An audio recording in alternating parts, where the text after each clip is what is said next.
వెంకటేశ్వర స్వామివారి అద్భుత రహస్యం. ఎన్నో సంవత్సరాల క్రితం తిరుమల ఏడుకొండలు దట్టమైన అడవులతో నిండి ఉండేవి. రాత్రి వేళల్లో భక్తులు గోవిందా గోవిందా అంటూ దీపాలు పట్టుకుని కొండపైకి నడిచేవారు. ఆ కొండల దగ్గర రాము అనే చిన్న బాలుడు ఉండేవాడు. అతను భక్తులకు నీళ్లు ఇవ్వడం, అలసిపోయిన వారికి సహాయం చేయడం చేసేవాడు. రాముకు వెంకటేశ్వర స్వామి వారిపై ఎంతో భక్తి. కానీ అతని మనసులో ఒక సందేహం ఉండేది.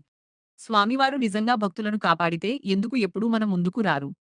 ఒక సంవత్సరం తిరుమలలో భయంకరమైన తుఫానొచ్చింది. భారీ వర్షాలు, మెరుపులు, గాలులతో అడవిలో దారులు కనిపించకుండా పోయాయి. కొంతమంది యాత్రికులు అడవిలోనే చిక్కుకుపోయారు. ఆ రాత్రి రాము ఇంటి తలుపు దగ్గర ఒక వృద్ధుడు వచ్చాడు. తెల్లని వస్త్రాలు ధరించి, చేతిలో చిన్న దీపం పట్టుకుని ఉన్నాడు. బాబూ! అని వృద్ధుడు మృదువుగా అన్నాడు. కొంతమంది భక్తులు అడవిలో చిక్కుకుపోయారు. నువ్వు నాకు సహాయం చేస్తావా? రాము భయపడ్డాడు. బయట వర్షం చాలా భయంకరంగా ఉంది. కానీ భక్తులకు సహాయం చేయడం స్వామివారికి చేసే సేవ అని భావించి వెంటనే ఒప్పుకున్నాడు. ఇద్దరూ అడవిలోకి వెళ్లారు. దారంతా బురద, చీకటి, గాలి కారణంగా రాము పట్టుకున్న దీపం మళ్ళీ మళ్ళీ ఆరిపోతుంది. కానీ ఆ వృద్ధుడి దగ్గరున్న చిన్న దీపం మాత్రం అసలు ఆరలేదు. కొంతసేపటి తరువాత వారు ఒక వాగు దగ్గరకు చేరుకున్నారు. అక్కడ చిన్న పిల్లలు, వృద్ధులు భయంతో ఏడుస్తున్నారు. వాగు ఉప్పొంగి ఉంది.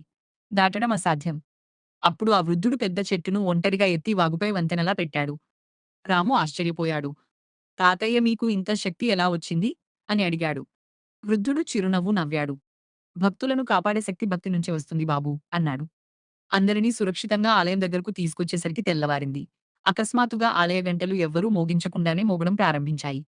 రాము వెనక్కి తిరిగి ఆ వృద్ధుడిని చూడగా ఆయన కనిపించలేదు. ఆ స్థానంలో ఒక తులసి హారం మాత్రమే ఉంది. ఆలయ అర్చకులు బయటకు వచ్చి ఆ హారం చూసి ఆశ్చర్యపోయారు. ఇది స్వామివారికి నిన్న రాత్రి అలంకరించిన హారం అని చెప్పారు. రాము గుండె బలంగా కొట్టుకుంది. అతను వెంటనే ఆలయంలోకి పరుగెత్తి వెళ్ళాడు.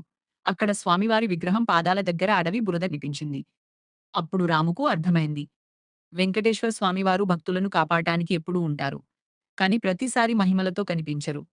కొన్నిసార్లు ఒక సాధారణ మనిషిలా, ఒక వృద్ధుడిలా లేదా చీకట్లో దారి చూపించే దీపంలా వస్తారు.